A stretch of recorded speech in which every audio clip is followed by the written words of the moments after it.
Hare Krishna. Welcome to all of you to Gita Diploma course. This is Madhusudan Vishnu. Thanking you very much for joining live with us. All those who are watching us on YouTube and Facebook. We are going to start chapter 16 discussion today. So let's begin by chanting the prayers. Om Jnana Timirandhasya Jnananjana Shalakaya Chakshurunmilitam Yena Tasmai Shri Gurave Namaha. Hare Krishna, Krishna Krishna, Hare Hare, Hare Rama, Rama Rama, Hare Hare. So welcome you all once again. We are going to start a new chapter today, and this chapter, chapter 16, is just like a mirror. It will help us to see who we are. It may sound a bit scary because sometimes when you look at yourself at the mirror and you see unexpected things, then you get a little scared. But no worries. The knowledge given over here is for us to introspect and refine ourselves, our nature, our behavior, our thinking, and become a better human being. Before we come to this chapter's first verse, we'll just do a quick revision of what we discussed in chapter 15. So chapter 15 was very short, only 20 verses. Lord Krishna in the first 6 verses spoke about from material world to spiritual world, how to go. And then in next few verses, he spoke about the struggle in the cycle of birth and death. Then we came to know that God helps us at every step. And finally, Lord Krishna gave the essence of Vedanta, known as Vedanta Sar, in 3 verses. And he said, if you know Krishna, know God, you know everything. Now, in that chapter, we learned about a tree, an upside down tree, which is basically representing the material world and material life. And it's a reflection of the spiritual reality. That tree was Ashwatha Vriksha, the banyan tree, which is very, very complicated. We did discuss what that tree is, what are its leaves, what are its branches, what is its trunk, what is its first root. But we did not discuss in detail about the fruits of that tree. As you remember, this whole section of Bhagavad Gita is compared to a prison house. And that tree produces, the tree we discussed before, it produces fruits. The fruits can be of 2 types. And that will be discussed more elaborately in today's chapter. The title for today's chapter is 2 Kinds of Prisoners. In any prison house, you'll find there are 2 categories of prisoners. One is those who have understood that they have done something wrong and they need to change. And now they become very sober and obedient. And they are very eager to reform themselves and get out of the prison house. And then there's another category of prisoners who are very adamant, they don't want to change, and they're okay if they continue to stay within the prison house. So in this world also we find these 2 kinds of people. And we can identify these 2 kinds of people by the qualities they have. So that's the topic for today, 2 kinds of prisoners. Like I mentioned, in a prison house, there can be 2 categories. Those who want to go out, law abiders, and those who don't want to go out, law breakers. In the banyan tree we discussed about, of course here I'm showing the diagram or the picture of a mango tree or an orange tree, but we're talking about tree, banyan tree, or a tree in general, let's say. So it produces 2 types of fruits. One is the good and the other is the bad. Good fruit means sweet, fresh, nourishing, nectarine. Bad means rotten, bitter, poisonous, sour. That's bad. If, let's say, we have to compare the 3 modes, goodness, passion, and ignorance, to the fruits of a tree. So it's a very simple question. Which mode out of these 3 will represent the good fruit of the tree? I hope you're getting my question. So what are the gunas of good fruits and what are the gunas of bad fruits of this tree we discussed about, the tree of material life? We'll wait for your response.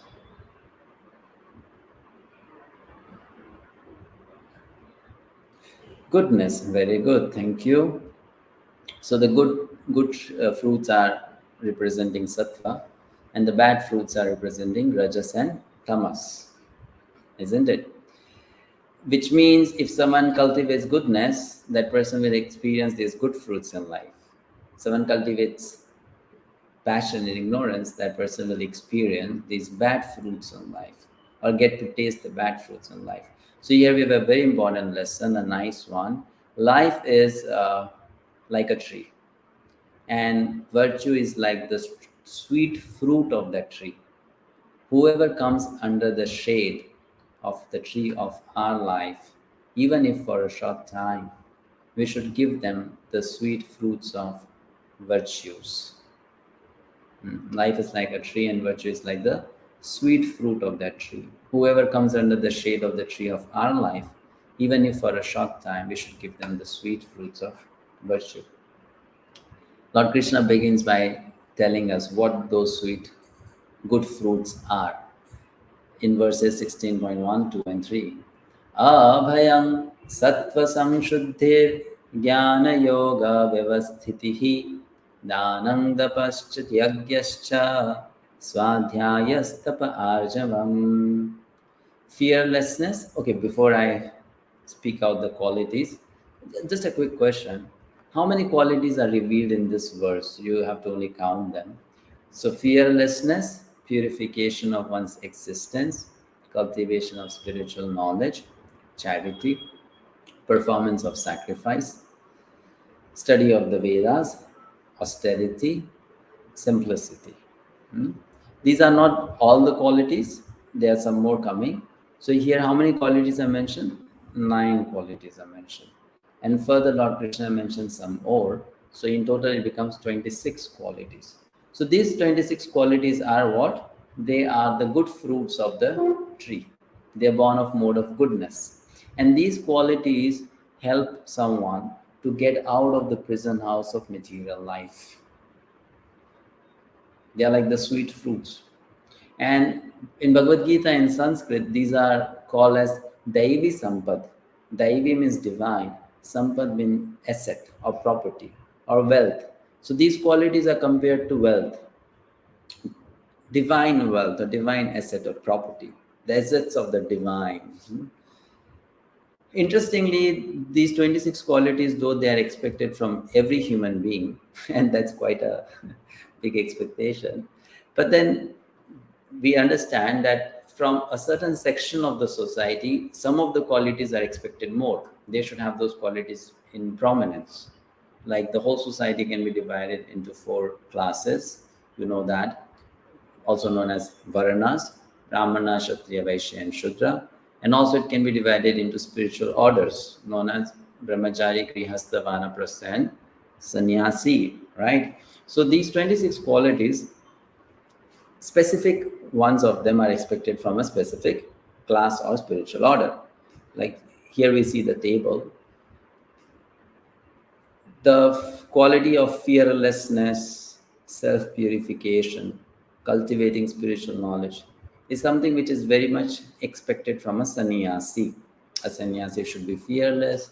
A sannyasi should always engage in purifying the self and cultivating spiritual knowledge. Now, from a grihastha, a householder, the qualities which are expected more are charity, self-control, performance of yajna or sacrifice. From a brahmachari, the quality which is expected is study of the Vedas, swadhyaya. And now, which particular ashram is left? We know there are 4 ashramas.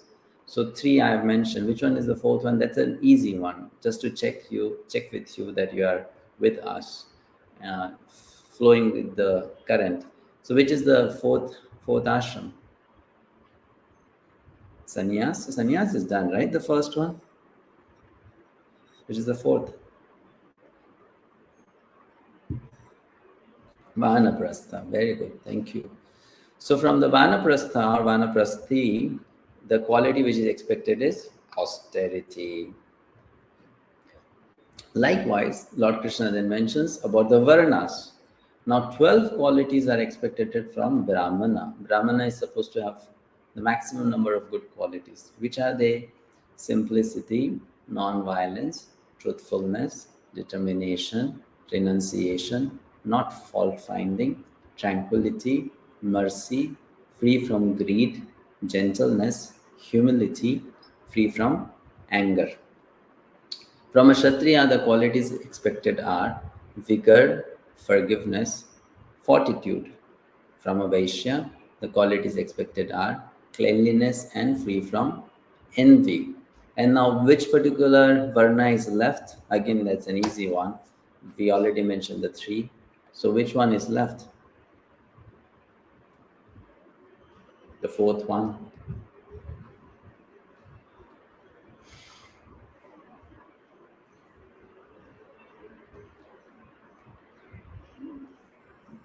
Shudra, thank you. Yes. So for Shudra, the quality which is expected is free from the passion for honor. Now, Lord Krishna mentions to Arjuna, along with mentioning these qualities, that a divine person is born with these qualities. Means from birth, that person has these qualities, has come to that person from that person's past life. And Arjuna then begins to wonder whether he is divine or not, because Krishna mentioned here that divine beings are non-violent, free from anger. And Arjuna is thinking, I'm going to fight. How can I be free from anger? I'm going to kill. So how am I non-violent? So he's wondering whether I'm divine or not. It seems I'm not divine. And there's now a turmoil inside him because he's confused about his own nature. So Lord Krishna then begins to enumerate the qualities of the demoniac so that it becomes more clear for Arjuna where does he fall. Before we see those qualities, let's learn a lesson, which is a very important lesson, I believe so, for the present times. Being rich is perhaps a good thing, but it is better to be knowledgeable. And even better is to be virtuous. Why? Because good qualities win the hearts of others. 16.4. Now, the bad qualities are mentioned. They are also known as the demoniac qualities, and they are born of mode of passion and ignorance. They are the rotten fruits, the poisonous fruits of the banyan tree, and they are called the assets of the demoniac. Dambho darpo bhivanascha krodha parushyameva cha ajnanam cha bhijatasya partha sampadam asurim. Can you please now count how many demonic qualities are mentioned here? It's a very simple question. I'll just read the translation quickly. Pride, arrogance, conceit, anger, harshness, and ignorance. These qualities belong to those of demoniac nature. O son of Pritha. Yes, the answer is 6. So, what is dambha or pride? Pride means you are not great, you don't have good qualities, but you pretend to have them, or you pretend that you are great. It's called pride. And what is darpaha? Darpaha means that you're always believing that you are very, very great person. It means you're too self-absorbed, always thinking about yourself, too much self-conscious. And you do have some good qualities, but then you are too absorbed in thinking about your own goodness. And abhimanaha means that you always advertise yourself to be great. That you're always talking about your good qualities, your achievements, or you like listening to others talk about your good qualities, your glories. So that's called abhimana. Anger, we know. Harshness, we know, in speech and behavior. And ignorance, these are demonic qualities. Here again, Lord Krishna mentioned anger. Previously, he mentioned freedom from anger, divine. Here he mentioned anger, demoniac. And Arjuna is now quite convinced that he is demoniac, he is not divine. So then in the next verse, Lord Krishna says, Arjuna, if someone has divine qualities, that person will have a certain result. If someone has demoniac qualities, that person will have a certain result. It's very simple. Two options are there. So if someone is divine, what will that lead to? Bondage or liberation? It's a very simple question and a very, very simple answer for that. Anyone can guess. So if someone has divine qualities, that will lead to what? Bondage or liberation? Waiting for your answers. Liberation. Very good. Thank you. So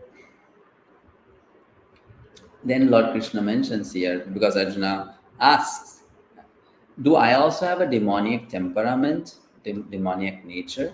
And Lord Krishna says, do not worry, O son of Pandu, for you are born with the divine qualities. Abhijatasya Pandavaha. You are born with divine qualities. He specifically mentioned Arjuna as the son of Pandu, because Pandu Maharaj was a very great king and also a very virtuous personality. So Lord Krishna is saying, because you're born of a great father, so definitely you also are great and you have lots of good qualities, virtuous qualities or divine qualities. How can you not be divine because your father is so divine? Before we move to the next topics covered in this chapter, we would like to diverge a bit and understand this concept of being born with certain qualities. Now, when we are born, then uh, the time at which we are born, the date on which we are born, the place where we are born, it tells a lot about our nature, because it's not an accident that we came into this world at a certain time in a certain place, on a certain date. And this is a science which is not known to many. Not many believe in it, but actually it's a real science. In the Vedas, uh, in the Vedic study, there is a section known as Vedanga. It's called the limbs of Vedas. And there are six Vedangas. And these six Vedangas have the subjects as Siksha, Chanda, Vyakarana, Nirukti, Jyotish, and Kalpa. We'll not get into details of each one of them, but one of them is Jyotish. And Jyotish means study of time, which means study of cosmology or the planets, because the planets, they move as per the time factor. Now, from that science, we understand that, you know, the kind of person you are, that can also be known from the position of the planets at the time when you were born. Now, this is an amazing arrangement of the Lord, how He has made this, synchronization between human nature and the thing that is shown by the cosmos. Let's look at this diagram.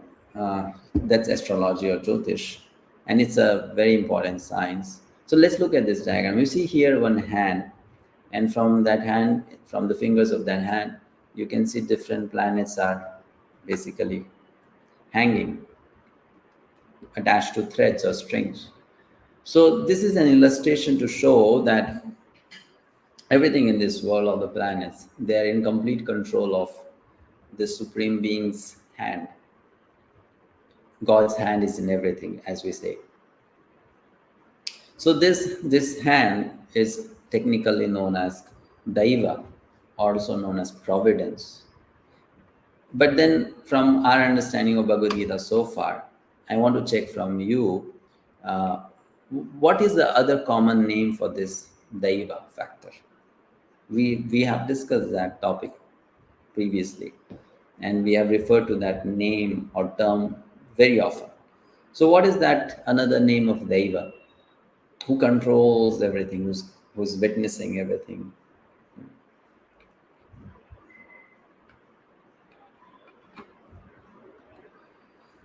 Destination. Well. What we have already discussed a lot before. Did we discuss so much about destination? The term which we have used before, demigod, who's controlling everything, who's witnessing everything.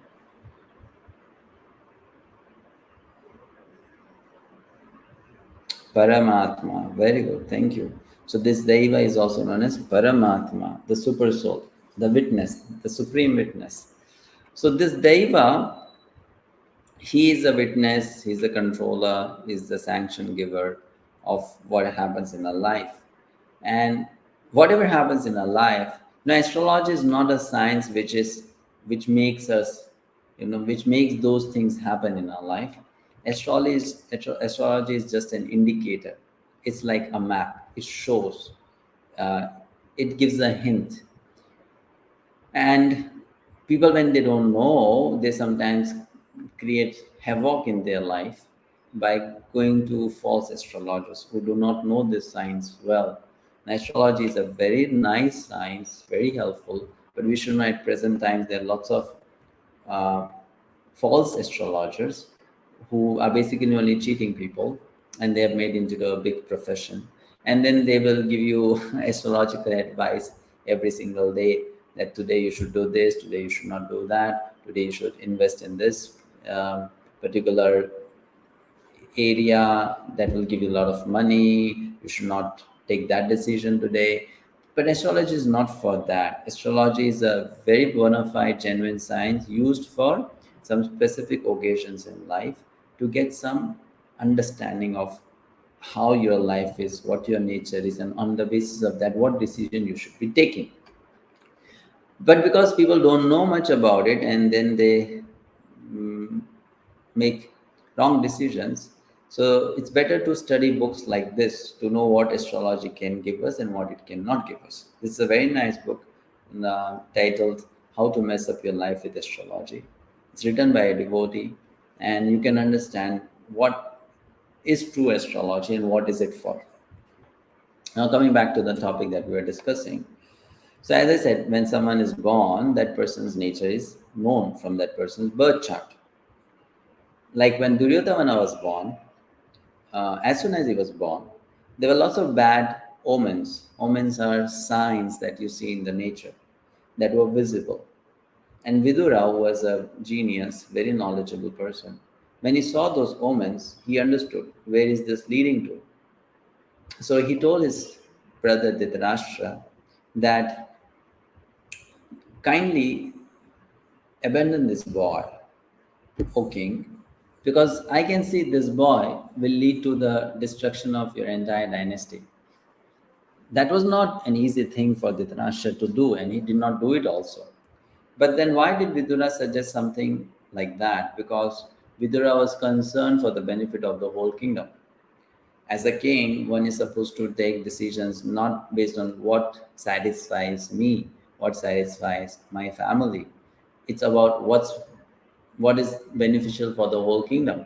So personal sacrifice is favored in preference to damage or destruction at the level of the kingdom.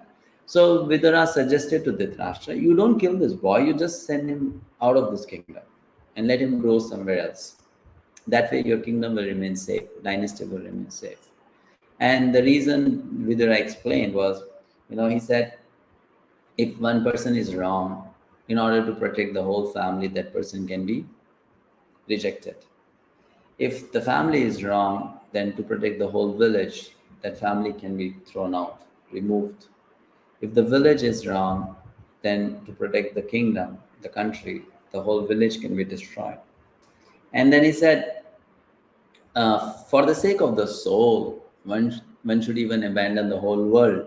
So basically, he says, for the benefit of your dynasty, you should abandon your son, Duryodhana. He's going to really create a lot of, problems for everyone. But Dhritarashtra did not listen. He did not agree for that.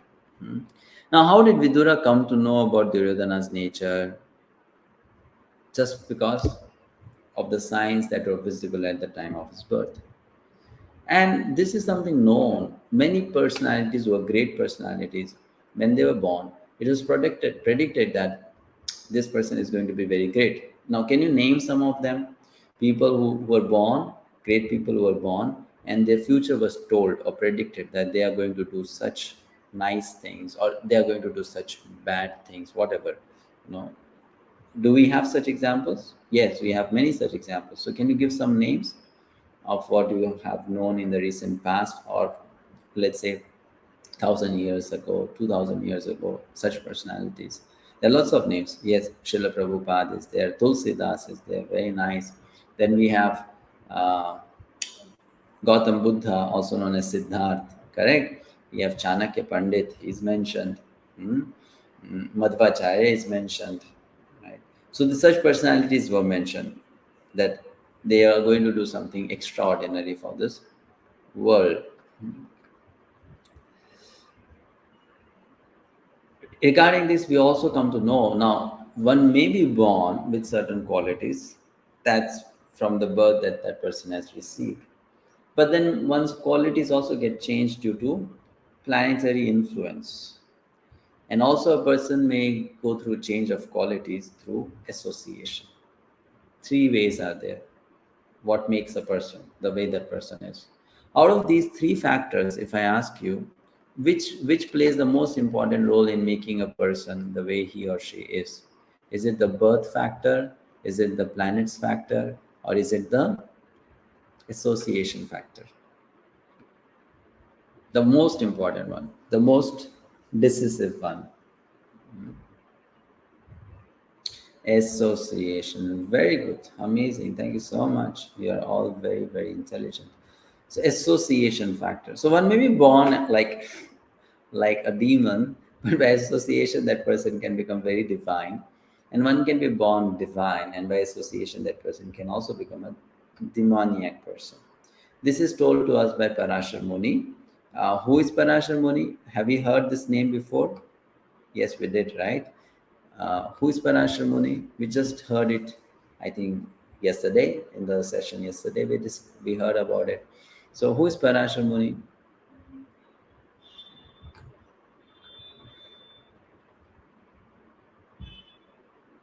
Vyasa's father, yes, father of Srila Vyasadeva.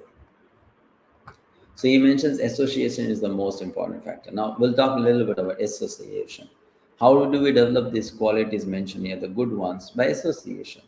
This is a very interesting piece of information. I don't know how many of you know it, but it is given in in books of knowledge that how the pearls, pearl, moti, pearl, are formed. So pearl is not a stone; it's formed in a very mysterious manner. What is that?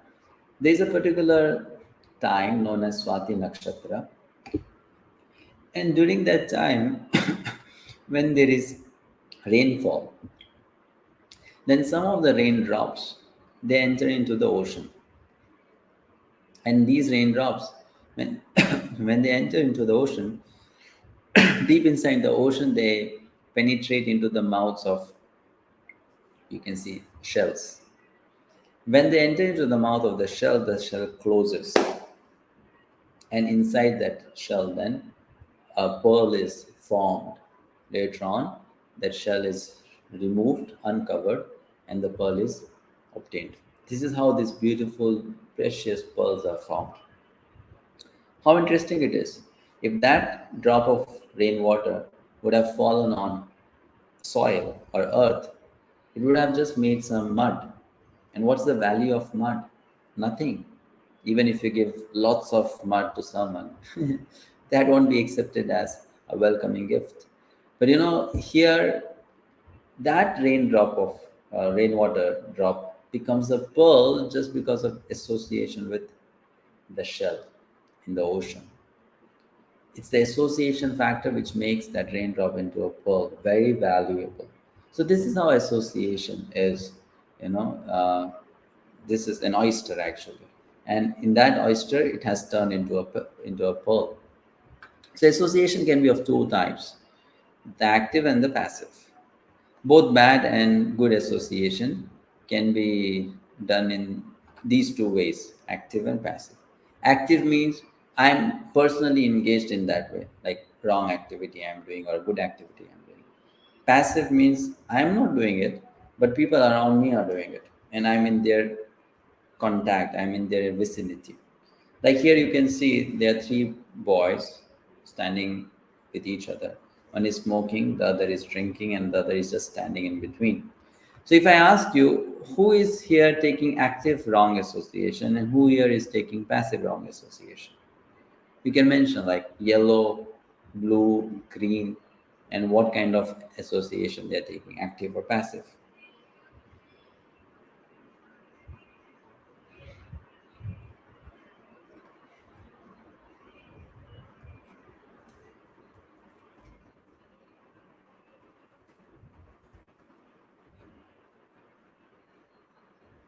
Blue is passive. Very good. Yes. And the other two are active bad association. Now, is that only active bad association is harmful or dangerous? Yes, it is, certainly. But even passive bad association is dangerous. I'll give you some examples. Might be a bit shocking. Like, people smoke, and that smoke, it enters into their lungs. But it's not just only their lungs where it enters, it also enters into the lungs of those around the smokers. So it's statistics that annually around 6 to 7 lakhs of people, which means zero point 0.7 million, they die because of passive smoking. They die because of breast cancer, lung cancer, heart attack, asthma, other breathing problems. And why they are dying? Not because they are smoking, it's just because they are around people who are smoking. Look at it. It's dangerous. It's life taking. Passive smoking. Similarly, other examples. Now, this is a physical harm. Mental harm is caused by bad association, even if done passively. Now, you can do association by watching television. You can have association by reading newspapers, reading novels, reading magazines, going to internet, Netflix, internet's browsing, whatever. Uh, we are taking information. We are associating with the stories, with the scenes, with the characters, and borrowing something from them. And if they don't happen to be good, then we are borrowing the bad things. So it was also disclosed, it was a survey done, that in Bangladesh, which is a adjoining country of India, when there was no television, the crime rate was at a certain level. But as soon as television was introduced in that country, the crime rate increased by 10 times. Just imagine. Now, what is that called? That's called passive bad association. By watching people doing wrong things, people got inspired or corrupted, and they started doing the same thing. So we have to be very careful that by association we gain lots of good qualities, and similarly by association we can gain lots of bad qualities. It can come in any way. Just like, let's say, newspaper. 90% of the news given in the newspaper is bad news. So if you read that, why won't you get stressed? Why won't you get anxious? Why won't you feel insecure, unsafe in this world? That will be natural, isn't it? So here we learn an important lesson from the context of association. When a piece of glass comes in contact with emerald, it starts shining like that gem. But it does not become a gem in itself. But a person can become great himself because of the company of another great person. We're talking about divine qualities or divine nature. So we should know everyone can become divine if that person agrees to associate with divine beings. So then Arjuna says, can you please explain in detail the demoniac qualities and other things explained here? So Lord Krishna says, okay, there are two types of created beings. They are called fallible conditioned living entity. One is divine, the other is demoniac. He says, I have described the divine in detail. Now let me tell in detail about the demoniac. Pravrittim cha nivrittim cha. So first of all, he mentions the the first quality of demons or demoniac beings, that they do not know what is to be done, what is dharma, and what is not to be done or what is adharma. They don't know the difference between right and wrong. For them, what they decide is right, whether it's right or wrong. Because they have decided to do it, it's right. It has to be right. And we see a typical example in Mahabharata for that. That's Duryodhana again. That whatever he thought that's right. That's the best thing to do. It was not his mistake. He was not wrong. He was totally correct. And they don't think twice before making their decision. But for those who are divine, they are different. Like, take the example of Arjuna. We see in chapter 1, Arjuna is having so many doubts. Should we fight or not? Should we kill our relatives or not? They are our superiors. If we kill them, will not be a sinful activity. What if after they die, they'll be so much of irreligion in the society. The women will be affected, the children will be affected. So he's thinking so much about the after effects of the battle. Should we fight? Should we not fight? Is this dharma or is this adharma? But what about Duryodhana? Do you find him ever asking this question? Is this dharma? Should this be done? Is it sinful? No. So that's the first thing. They are like that, the demoniac people. Why is Krishna telling all this? In order to convince Arjuna that Arjuna, you're not demoniac, because you have these good qualities, which demoniac people don't have. Then the other ones, he said, those who are demoniac, they don't have these three other qualities also: cleanliness, proper behavior, truthfulness. Cleanliness, external as well as internal. Internal cleanliness means the heart is free from lust, the heart is free from greed, the heart is free from pride. We'll talk specifically about greed. Arjuna was free from greed. Do you remember? How did Arjuna express that in chapter 1? What did he say? He said that he doesn't want the kingdom, he doesn't want victory, he doesn't want happiness. He doesn't want to become the ruler of the whole planet. And when he says, have we become so greedy that just for wealth, we are going to kill our own relatives and family members and friends? We are not that greedy, Krishna. We cannot do that. See, Arjuna has a clean heart, a pure heart, that we can see. Then the next, proper behavior. Duryodhana did not have a proper behavior. We find in Mahabharata that Duryodhana did not lose chance to criticize his teachers, gurus, to find faults in them, to pull their legs, to offend them, to insult them, to make fun of them. Did not. But what about Arjuna? What does Arjuna say? He says, they are my gurus. Even if they are wrong, I cannot shoot arrows at them. I should be showering flowers upon them.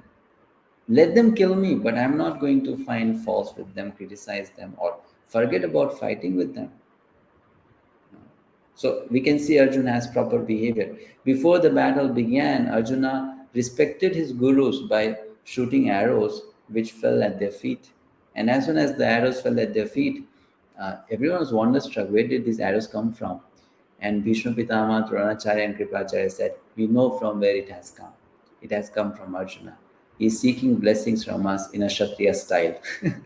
And then they also, in a Kshatriya style, they blessed Arjuna by shooting arrows that flew, from above of Arjuna's head. Okay, we bless you. Let you be victorious.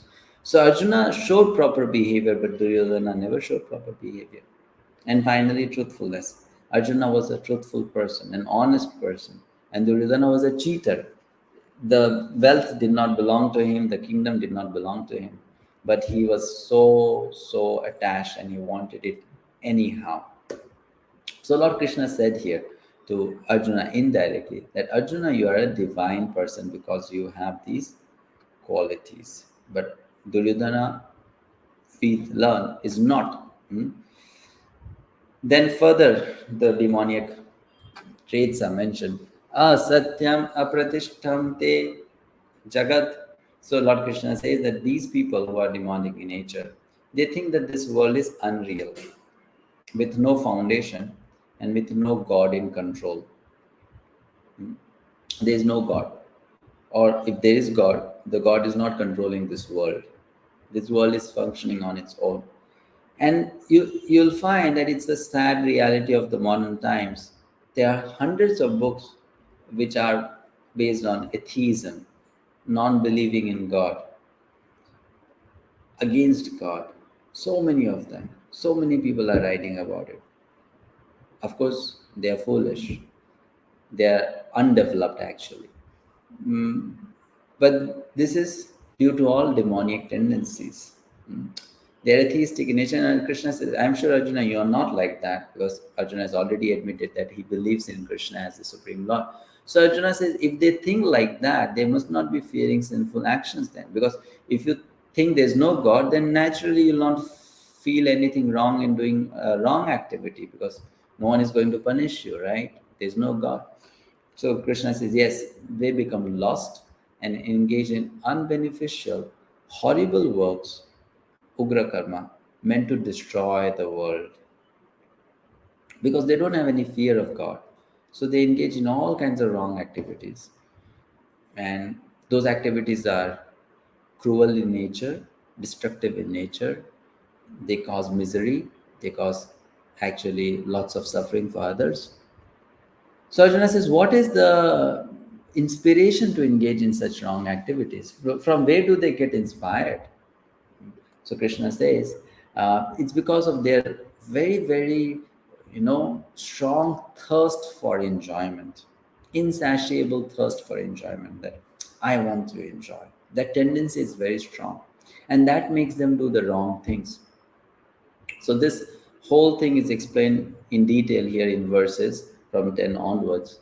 Like in the verse 10, Lord Krishna talks about their tendency and their behavior. Hmm? In verse 11, he talks about attitude. In verse 12, he talks about their occupation. In 13 to 15, he talks about their thoughts upon gaining wealth. So, like, what is their tendency, general tendency? They are always attracted by temporary. They don't have any interest in permanent. They just want temporary happiness. What you're going to get immediately. Or they are involved in achieving the prayers, not the shreyas. Conduct, they engage in unclean actions, dirty activities, very unclean, immoral, sinful, unhealthy. What is their attitude? Why they do like that? Because their philosophy is this life is just meant to be happy. By hook or crook, just be happy. Eat, drink, and be merry, just enjoy. That's all. And just to enjoy like that, they need money, isn't it? How will they get money then? So they accumulate money by illegal means, by dishonest means, by doing wrong things. And when they get such money, they think, I'll make more money this way and I'll become richer and richer. And the more rich I become, the more money I have to buy things and I'll be happy. So Arjuna says, don't they feel bad? Don't they feel guilty? Don't they repent their wrongdoings? And Krishna says, never. That's another problem of those demoniac in nature. They never feel that they are wrong. Never. It doesn't cross their mind that maybe it's my mistake, maybe I'm wrong here. Never. They always consider themselves as the right doers, that I am correct. They will even say God is wrong. They'll say the saints are wrong. They'll say everything else is wrong, but I am correct. The way I think is correct. Arjuna, oh, so then because of that mentality, they must be always full of anxiety. Krishna says, so much. They're always agitated with many, many anxieties. They don't have a peaceful mind. Now, how can someone be peaceful? It's very simple. If I'm living my life in a way that life is creating problems for others, then how can I be peaceful? Externally, I may show to be a very happy person with a plastic smile on my face, but my heart will be burning with anxiety, insecurity. So such people cannot be happy. They cannot be peaceful because their life is lived in such a way that they are only giving pain to others. So Arjuna asks, what will be their destination? I am sure they are not going to a good place. Krishna says, yes, they fall in unclean hell. Now, hell means suffering. People sometimes they argue or challenge. There is no hell, but why not? You don't have to go to a different place called hell. In this world itself, there are so many places which are like hell. There's so much suffering there. A place of great misery and punishment. So much of mental pain, mental anxiety, stress. Person is not at all satisfied. So a hell means a prison within the prison. It's that bad. So I should say, but sometimes these people do engage in noble religious acts, that they externally seem to be very nice. Like, to give you an example, Ravana, we know, was a demon or was demoniac. But Ravana was also very intelligent. He could chant, recite mantras very nicely. He could do yagyas. So, you may also find some good qualities in them, or they may also engage in some dharmic activities. And then Lord Krishna says, yes, they do that, but they just do that to show off. Out of pride, they do that. They don't do such activities because they want to reform themselves or change themselves. They just want to show to others, you see, I'm such a big man. I'm giving so much of money in charity. I'm doing this religious ceremony so nicely. I invited thousands of people to my programs. So they don't follow the rules and regulations very strictly. They do it in a whimsical manner. Arjuna says, my goodness, is it? So then what is the consequence of such behavior? And Lord Krishna says, well, slowly, they become envious of me and they start blaspheming real religion. And then they are born in very low species of life, which means in next life they'll become animals uh, or demoniac people. So lesson here, there is no limit to how high one can rise, and there is no limit to how low one can fall. These two directions are always there. The choice is ours in which direction we want to move. A question may come here now. If God is good and we are all his children, why is there so much bad in this world? Why is there evil in this world? Because we have come from God, we should also be completely good. But we don't see that. We see people who are very bad. Why is it? So it's explained in this way. Please try to understand. Sun gives out light. Wherever there is sun, there is complete brightness. There is no darkness.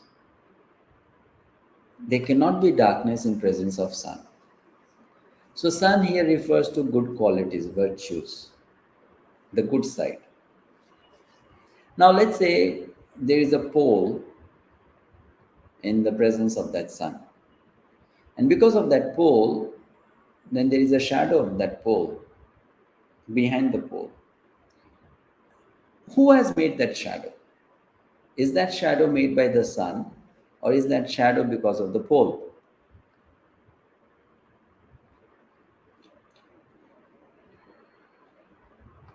Is the shadow because of the sun, or is the shadow because of the pole?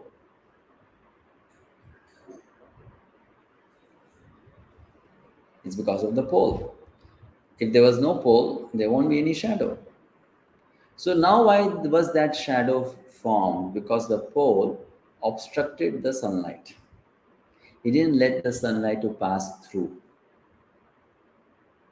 If there was no pole, the sunlight would pass through and there won't be any shadow. Now because the pole is obstructing the sun, there is shadow. Correct? Isn't it? Now this shadow refers to the evil qualities, the bad qualities. From this example, we derive that sun is Krishna, or Krishna is like the sun or sun. So whenever there is Krishna in someone's life, that person will have all the virtuous qualities. But when that person turns away from Krishna and shows his or her back to Lord Krishna, then the evil qualities or the bad qualities will start becoming manifest in that person.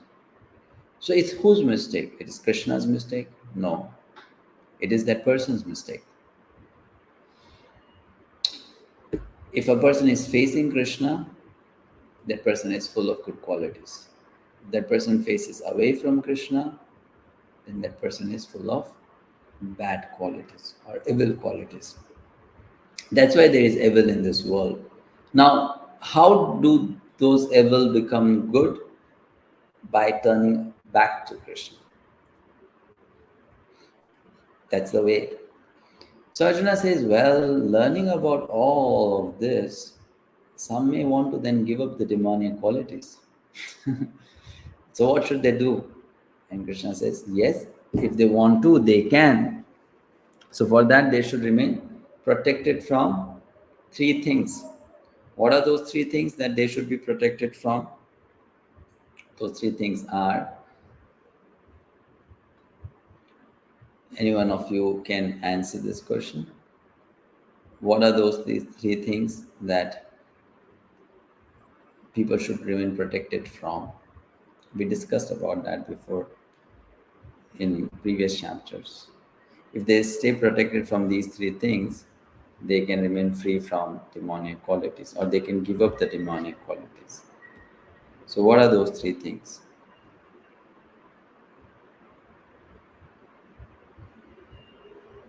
Lust, anger, and greed. Very good. Thank you. Very good. Right. So, those are the qualities. Now, we'll talk about these qualities a bit more. I mean, we'll talk about lust, anger, and greed using a very interesting example. When I was studying Bhagavad Gita, these verses, I thought, how can we explain this subject in a very practical manner? Like you see, sometimes in house, they do. I mean, the architecture is in such a way, or the interior is in such a way that there are some hidden doors. Now, but before we talk about that, let me ask a simple question. To enter a house, you can use many of the different openings. There's a window, there's a chimney, there is a door. But in general, if you have to enter a house, how do you enter the house? What do you use? Do you use the window, or do you use the chimney, or do you use the gate or the door, the entrance door? The gate, the main door, right? Now the main door is kept in such a way it's very nicely visible, clearly visible. Okay, this is the main door, the front door, and you enter through that. It cannot be a hidden door. Mostly it has to be a very visible, clearly visible door. But sometimes the house is designed in such a way that inside the house, the doors are not very, very clearly visible. Like you can see here in this sample diagram, the interior design, the texture of the wall is such that though there is a door there, if you close it, it will appear as if there is only wall there. There is no door there. Likewise, here you can see in this picture, it looks like an almirah, right? I'm pointing it using an arrow, but it's not an almirah, it's a door. Like here you can see, it looks like a library or a bookshelf, but if you turn it, then it's a door. Here also, you see, it looks like as a shelf, but you can push it, and then it lets you enter into a big hall, a drawing room inside. So these are kind of invisible doors, but you can step in them. So similarly, here Lord Krishna is saying that this lust, anger, and greed are gates or doors which are invisible, but they're always around you, and you can anytime enter into them. And as soon as you enter into them, your life becomes hellish immediately. Door is a gap which makes one world here and the other world there. It's just like that. Let's say you're inside the house, and outside it's raining very, very heavily. You just step out. You just take one step out. The rain will start beating you, right? Or you're outside, strong sun, and you just step in the house because of the air conditioner. You'll feel so nice, so cool. So it's just one step makes the whole different world. So Lord Krishna is saying these are invisible doors around your gates around you, and be careful that you don't step in them. As soon as you step in them, then you'll have hellish experience. And in that way, if you don't step in, you can remain free from demoniac qualities. Here we'll understand how are these qualities related to each other and what other demonic qualities they lead to. So it starts with lust. When lust is not fulfilled, it leads to anger. When lust is fulfilled, then you have a craving for more, so it leads to greed. Both anger and greed, they lead to illusion. Illusion means going away from reality, right? Becoming bewildered, accepting the false as true. So these qualities lead to illusion. And then because of illusion, you forget who you are. and you start basking in the false pride. So that leads to false pride. Acharya Baldev Vidyabhushan, who has written a beautiful commentary on Bhagavad Gita called Gita Bhushan, he says, all these five qualities, when mixed together, they make the sixth bad quality known as envy.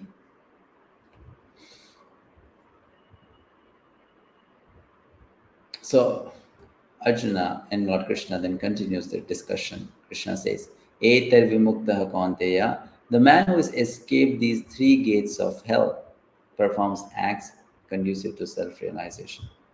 Arjuna says, how to stay safe? Krishna says, you can. With the help of the scriptures, you can stay safe.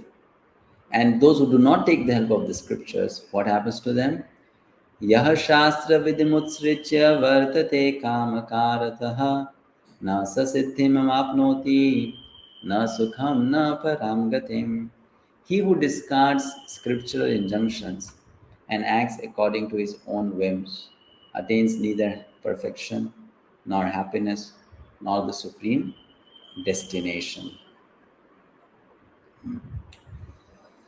So Lord Krishna says then, therefore Arjuna, what should happen? What should one do? One should know what is duty and what is not, and then perform one's work. From where one should know that? From the scriptures. And then perform one's work. In that way, one can remain safe from demoniac qualities and slowly develop divine qualities.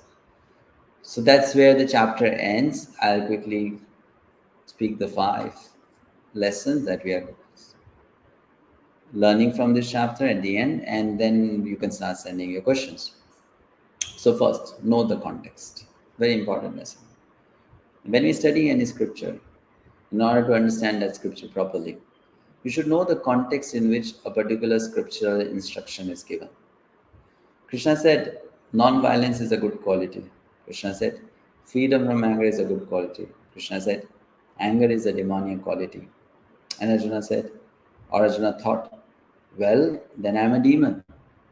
Because Arjuna misunderstood the quality of being free from anger is not expected from a Kshatriya, it's expected from a Brahmana. Being a Kshatriya, being a fighter who punishes the enemies, kills the enemies, how can he become free from anger? Sometimes he has to be angry. So this was misapplied knowledge, applying knowledge out of context, and that's why getting confused. And this is what happens with many people when they study the scriptures or when they hear some lecture. They don't understand the context, and therefore they are not able to even understand the application of the instruction given in the book or in the lecture. First, we need to know the contextual meaning of everything and then apply in life. Next, association transforms. In Bhagavad Gita, I have emphasized this again and again in this course because Lord Krishna emphasizes it again and again, that this is the most important factor for change in life.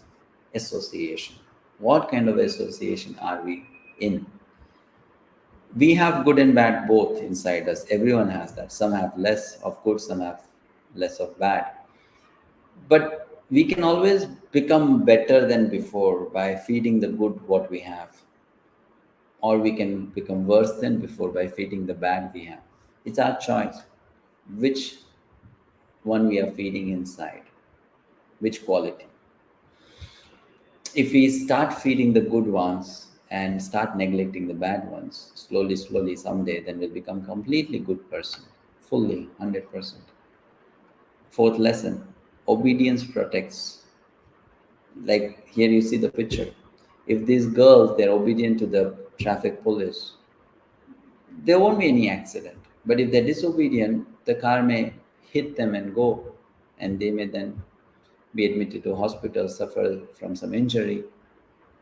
Likewise in life, if we are disobedient to the instructions given by Krishna in Gita or different scriptural instructions, then that will lead to accidents in life.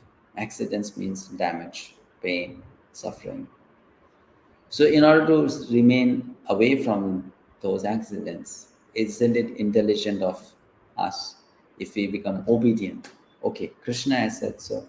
God is saying so. I should follow. It's not a choice, actually, it's compulsory. And an intelligent person will know by being obedient, I am helping myself. And finally, a very important lesson, 6 inner plunderers.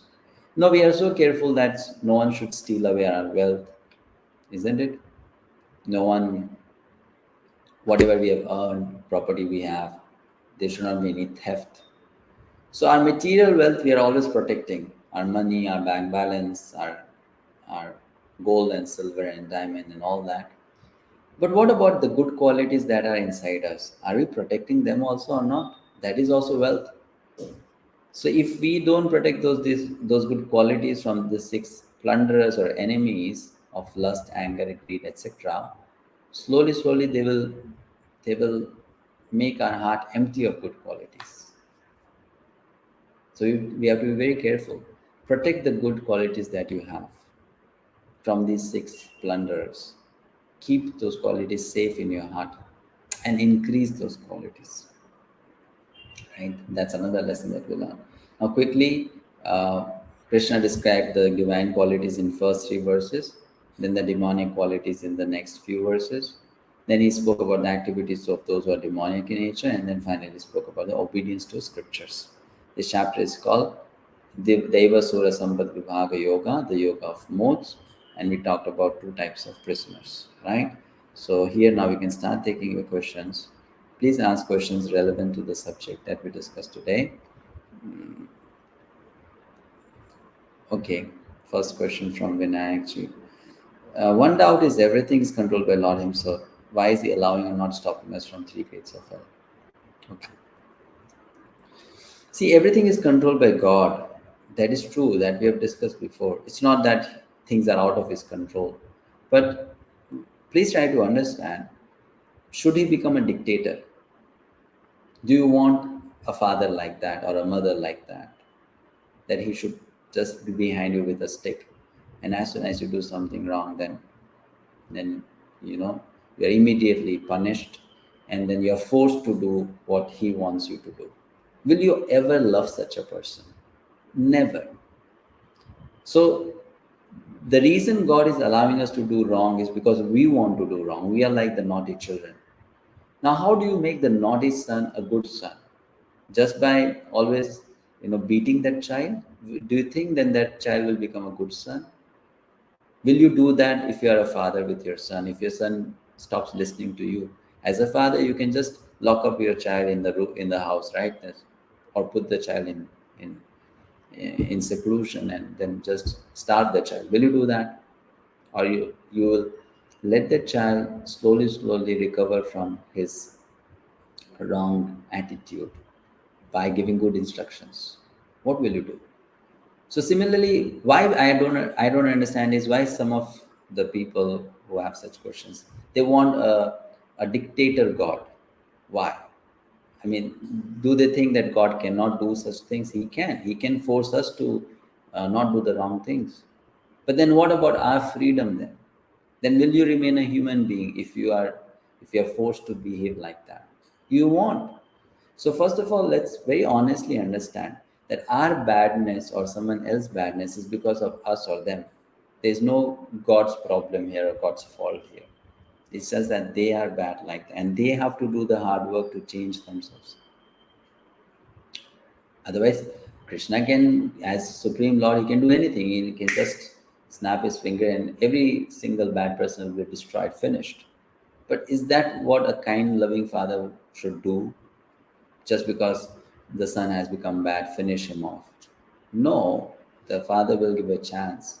Also help. So is Krishna not helping us to change? He is. Otherwise, why has he given us Bhagavad Gita? Why has he given us the Vedas? Why does he send saintly people to this world? Why does he personally come? To help us, to teach us to become good. Next question. Why Shudra needs only one good quality and that to give up honor? Very good. It's not that Shudra needs only one good quality. As I said, all the human beings should have all those good qualities. But this is at least expected from Shudra, that at least this quality they should have. Now, why this quality only? Because who is born as a Shudra, let's say? Do you think a person who is very much in mode of goodness? No. A person who is in mode of ignorance is born as a Shudra. So the thoughts of that person will be like that. Now, being in mode of ignorance, that person will always have a craving of, being respected by others, though not deserving. Because ignorance means what? Ignorance means you are forced to do things which you should not be doing, or you're forced to think in ways you should not think. So here, a warning is being given to such a person. If you expect too much of respect from others because you don't have such qualities, you'll ruin your life. People will not give you any value. So if you want to survive properly, be humble, remain humble, and don't be too much expecting honor from others because you don't deserve it. So that's why for his benefit or her benefit, this quality is mentioned. Cultivate these qualities. Anesha ji, why do some people behave badly and sometimes they behave well? Because everyone has good and bad inside both. Next, Neeraj Kumar ji. It seems I have all six demonic qualities. How can I overcome it? Uh, Thank you for being honest. But then many people, or most of the people, have the bad qualities. So you're no exception. The process is very easy. You see, we discussed so many lessons in Bhagavad Gita. Just start applying them. Slowly, slowly, the bad qualities will go away. That's what the neat teaching of Gita is for, to transform the bad into good, the demonic into divine. So in these sessions we have discussed so far, hours and hours of studying, we have come across so many, good lessons. Start implementing them in life. Gaurav Saha, Hare Krishna Guruji Pranam. In the sun pole analogy, can't we also say that because there is light, there is an existence of a shadow? Yes, but that shadow is not caused by the light. Because of the absence of light, there is shadow. Right? So it's not because light is present, there is shadow. There's no light, so there is shadow.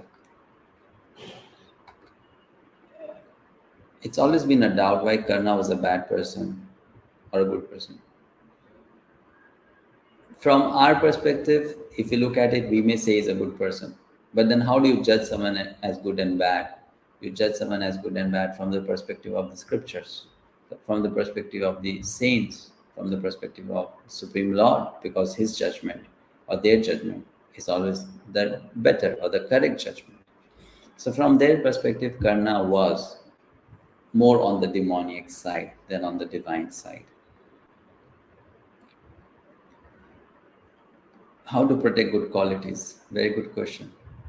By nourishing them, by continuing to be good, by practicing them, and by refraining from bad qualities, you know, or not letting them attack us. So the way to remain good is you stay with good always. And who is the most good? It's Lord Krishna.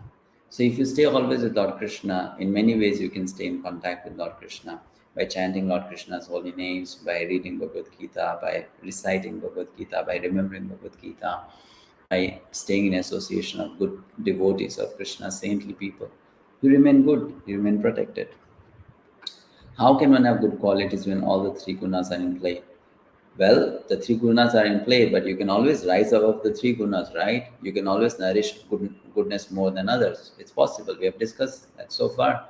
That goodness can always become more predominant in your life if you practice those habits. In that way, the good qualities will also increase. Ankita. Krishna is free of karma, but what happened to Kauravas and Pandavas? Lord Krishna mentioned there in Bhagavad Gita to us, right, that if someone is dying, that person will be born again. But if that person dies in a certain manner, he or she need not be born again. So for those who are virtuous, like the Pandavas, devotees, why would they be born again? They won't. But the wrongdoers, the sinful, they would be, yes. How can one learn his or her prescribed duties? Many people are confused. We'll talk about it more tomorrow and in the next session, chapter 18. Okay, I think we have some more questions. No, all right. So thank you so very much. Mm. Thank you so much for being with us and asking questions, and I hope the answers are satisfying to you. See you tomorrow for the chapter 17. Hare Krishna.